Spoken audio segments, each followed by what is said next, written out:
C'est Tropic Marché, on vous attend, on vous accueille, on est ouvert. Jambon, Tropic Marché. Boudin, Tropic Marché. Aka, Tropic Marché. Piment, Tropic Marché. On a des ignames blanc, igname France, igname jaune, avocat, patate douce, des cives, persil, banane, christophine, riz, haricots, la pâtisserie, le poisson, le lambi. Attention, c'est Tropic Marché, on vous attend, on vous accueille, on est ouvert. Venez chez Tropic Marché, joyeux Noël, bonne fête, venez fêter et puis nous. Tropic Marché, on vous attend, joyeux Noël.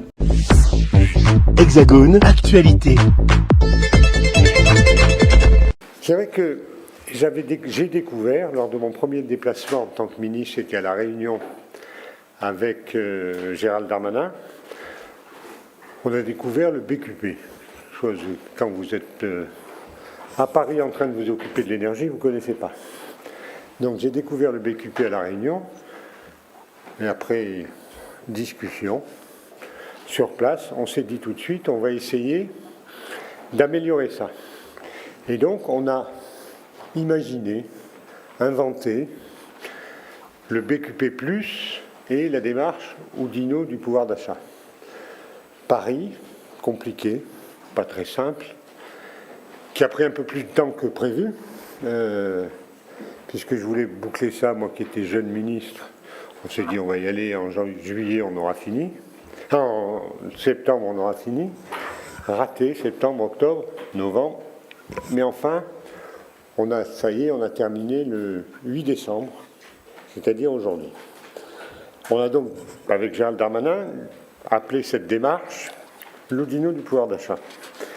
Il s'agit maintenant de rendre compte à tous de ce qu'on a essayé de faire. Est-ce qu'on a réussi? J'en sais rien. En tout cas, c'est un plus pour les habitants, c'est ce qui était à rechercher. Premier sujet qu'on voulait faire, c'est un plus. Deuxièmement, ce qu'on a voulu faire, et ça a à coup sûr marché, c'est un plus collectif. Ce n'est pas un plus administratif, c'est un plus collectif, tous ensemble. Et ce collectif, tous ensemble, on veut en plus qu'il soit dynamique.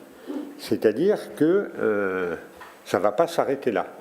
On va essayer, année après année, de le renforcer, de le faire vivre et de progresser.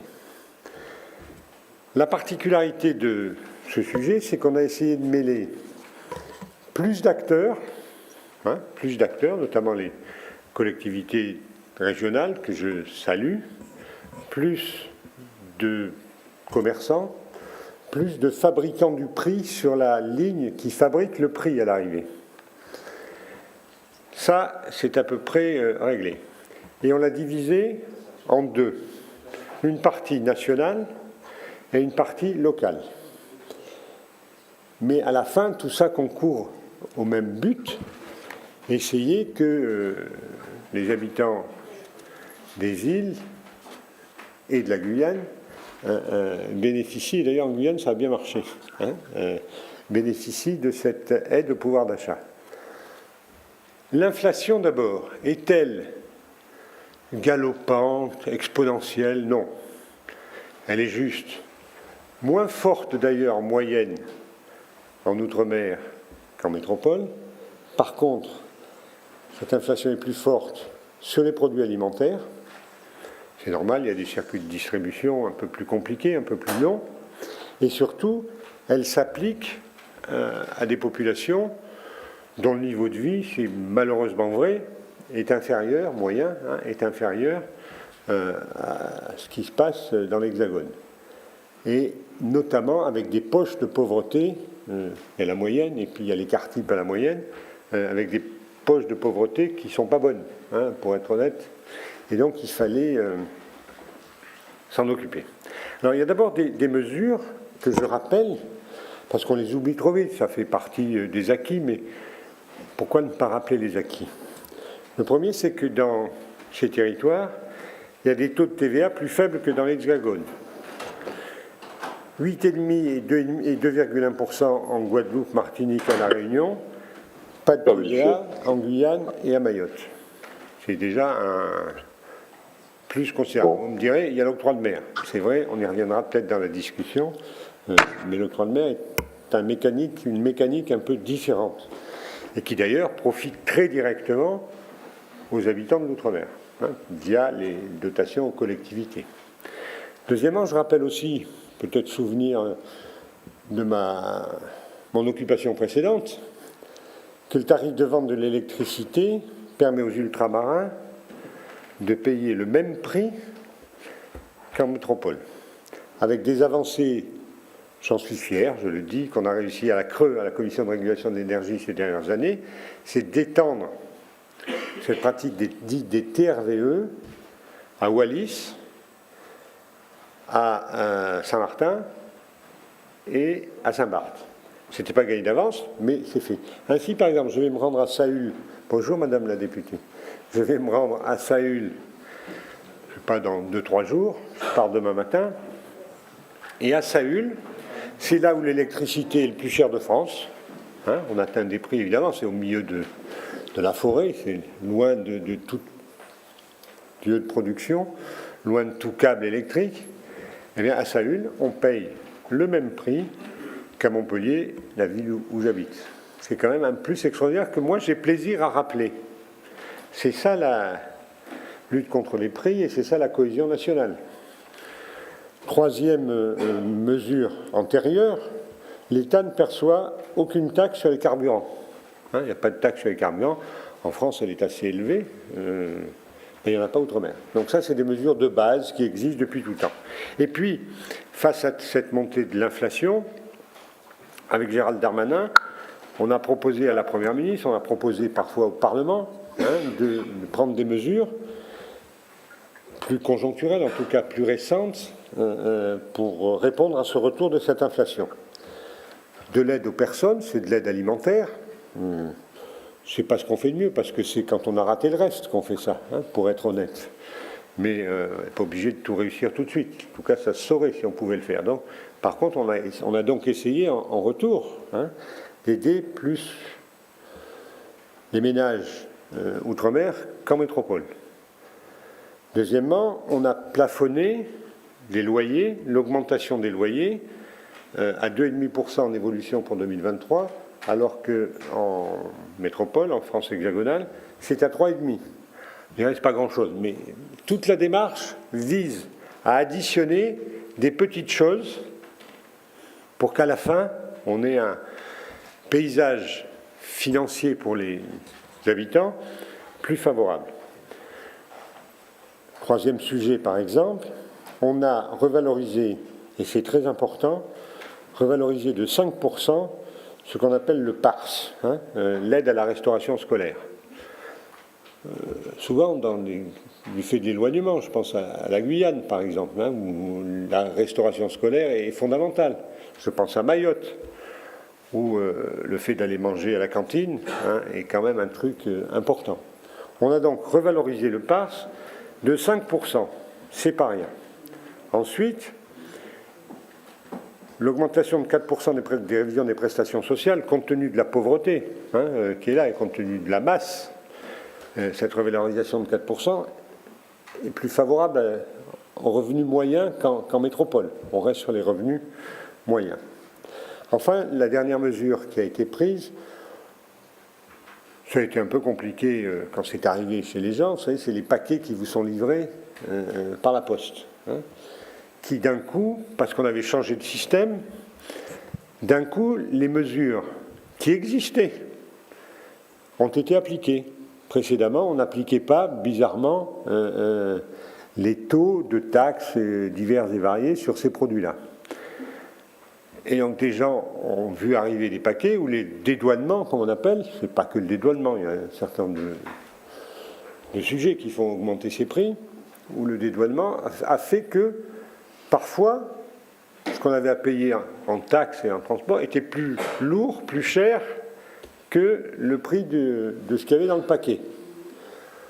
Légitimement, je le dis, même si c'était la stricte application d'une vieille procédure, d'une vieille loi, de vieille réglementation. On n'a pas augmenté tout ça. Simplement, quand ça a changé le système, le nouveau délégataire du système, il a strictement appliqué la loi et les règlements. Cela s'est traduit par une augmentation incompréhensible pour la population. ce qu'on a fait, parce que je n'avais pas capacité de revenir sur la loi et sur tous les règlements, c'est qu'on a doublé quasiment la franchise. C'est-à-dire qu'avant, il y avait une franchise jusqu'à 205 € de valeur du produit. On vient de le passer à 400 €. C'est-à-dire que tous les paquets familiaux, on disait alors les cadeaux de Noël, j'ai encore reçu une lettre ce matin, indignés à juste titre.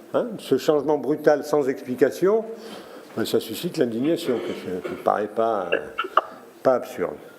Et donc on a doublé, on est passé à 400 € de franchise.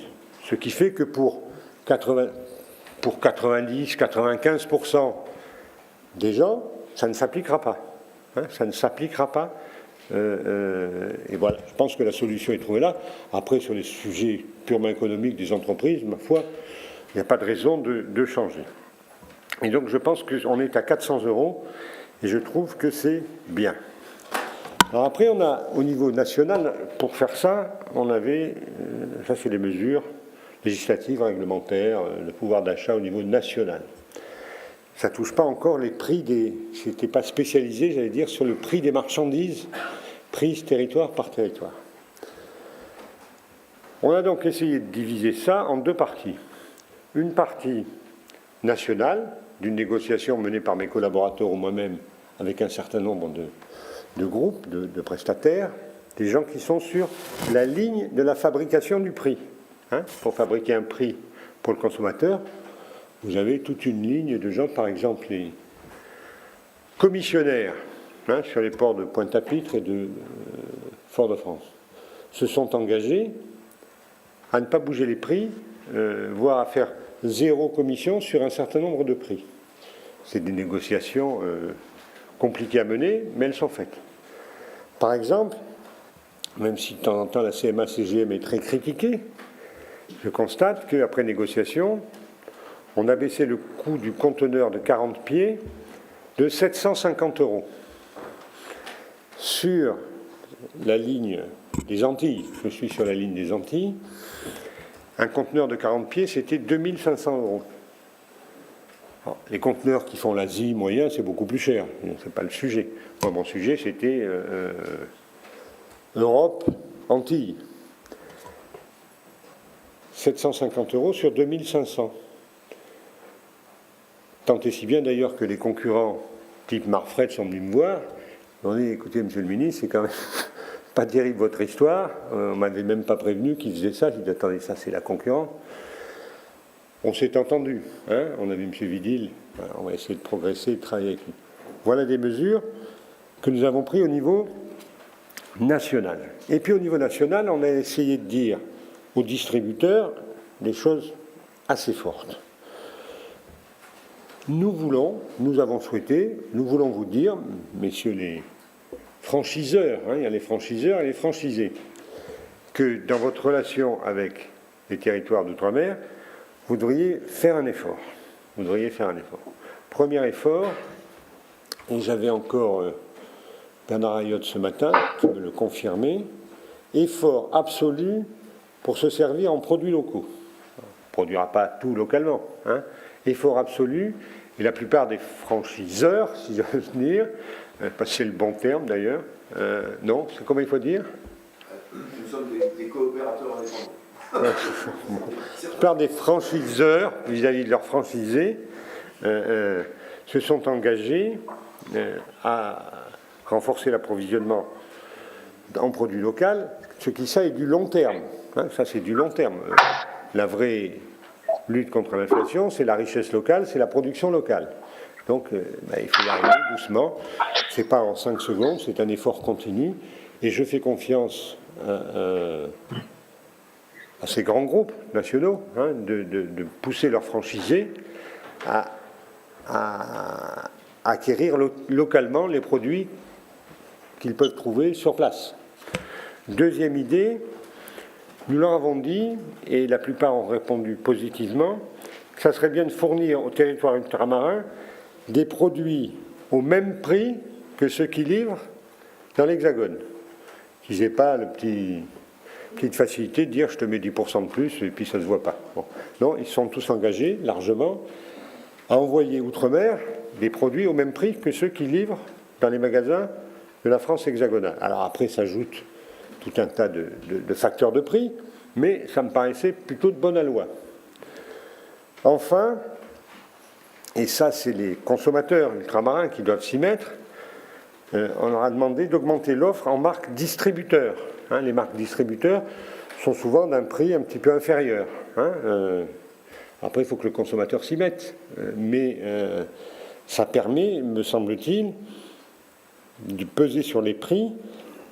En France hexagonale, les marques distributeurs représentent 33% de ce qui est vendu chez les franchisés. Outre-mer, c'est 11%. Et un prix marque distributeur, il est inférieur à un prix que les franchiseurs achètent, les fournisseurs achètent librement. Donc voilà ce que nous avons fait là-dessus. En plus, on a demandé à ces franchiseurs de demander à leurs franchisés d'accepter les efforts volontaires, de faire des efforts volontaires conformément aux accords locaux qui allaient être signés. Ça me paraît déjà beaucoup. Est-ce que ça va en 5 minutes faire baisser les prix? La réponse est non. Si j'obtiens, et on va parler localement, si nous obtenons ensemble le fait que ça stabilise les prix pendant 1 an, pendant 6 mois, c'est déjà gagné, parce qu'après, peut-être l'inflation va baisser, et surtout notre accord, il vise à être dynamique. C'est-à-dire que ce n'est pas bonjour et on se revoit dans 1 an, voire on ne se revoit pas, c'est un effort, on va en parler avec les préfets qui sont là, permanent. On ne lâche rien. Chaque fois qu'on peut, hop, on en met une petite couche. Donc moi j'ai confiance que ça va produire ses effets et surtout que ça a lancé un processus qui se renouvellera sur la durée. Qui se renouvellera sur la durée d'une part, sur lequel on construit tous ensemble. Tous ensemble, il n'y a pas le gouvernement, le ministre, le préfet ou même le clerc qui dit, ou je ne sais pas qui, ou Ayotte qui dit on fait comme ça, non. C'est tous ensemble et on essaye de se dire, c'est parce qu'on est ensemble dans une vision prospective et dynamique qu'on va pouvoir gagner sur la durée. C'est ça qu'on a essayé de faire.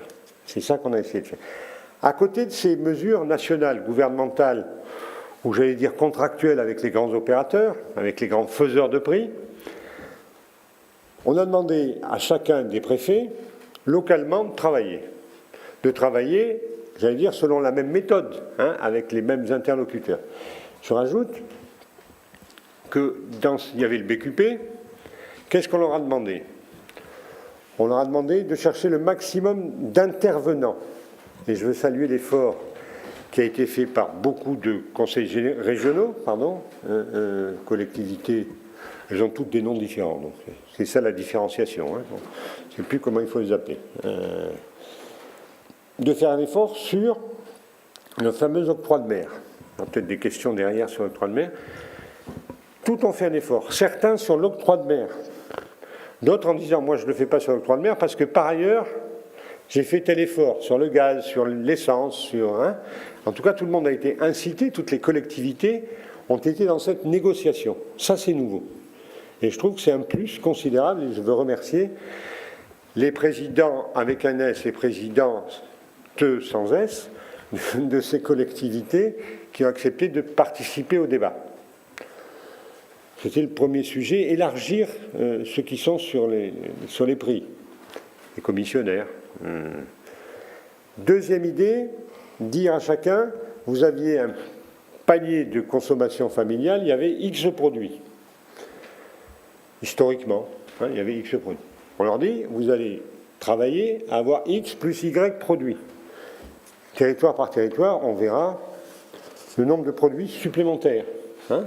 Mais le nombre de produits pris en compte dans ce panier a été augmenté largement, notamment avec des produits nouveaux, produits de téléphonie, des voitures, des produits.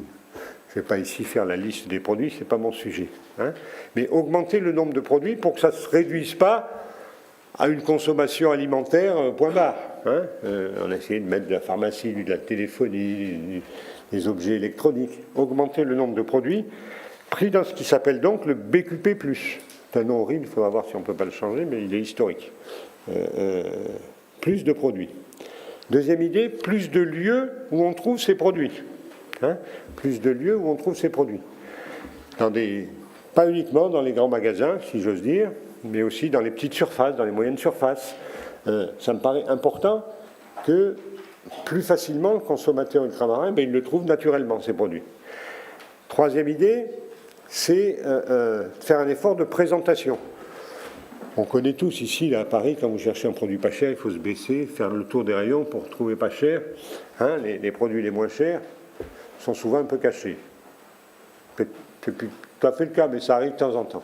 Donc, on leur a dit, vous faites un effort de présentation dans les rayons, marqué BQP+, et chaque préfet a comme consigne, et comme volonté surtout, au-delà de la consigne, de continuer l'action auprès des distributeurs pour leur dire, on a fait un truc, maintenant vous le visualisez correctement. Vous le visualisez correctement. Et là aussi, je pense que les gens se sont engagés et le combat continue. Enfin, ce n'est pas un combat, c'est une construction collective. On a essayé de faire en sorte que ce ne soit pas un combat. Parce que si c'est un combat, vous pouvez gagner une fois, mais le coup d'après, vous perdez. La vie est ainsi faite. Par contre, si c'est une construction collective, tout le monde s'y met, tout le monde a envie de le faire, alors on est sur un truc dynamique au profit de nos concitoyens qui ont un niveau de vie plus bas et pour lesquels certains produits, du fait de la situation géographique, est plus élevé. Outremernews.fr, le site de l'actualité Outre-mer, 24 heures sur 24 et 7 jours sur 7. Retrouvez la chaîne Outremer News sur YouTube.